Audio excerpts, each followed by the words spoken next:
मैं जा रही हूँ फराद। ये रिश्ता, ये शादी, ये एक अधूरा रिश्ता था।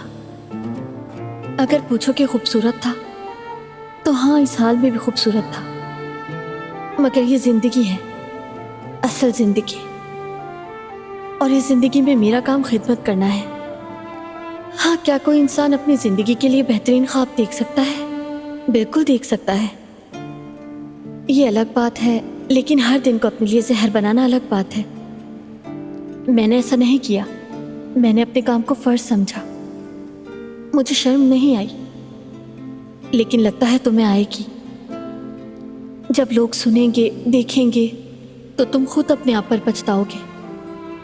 और तुम गलत भी नहीं होगे, लोग मलामत करेंगे। इसीलिए मैं जा रही हूँ फराद। तुम कहते थे जो लोग अपनी मोहब्बत के लिए लड़ते हैं वो कामयाब होते हैं। मैंने भी जंग लड़ी, लेकिन कामयाबी नहीं मिली। शायद ये सब सिर्फ कहानियों और अफसानों में होता है। खुदा हाफिज।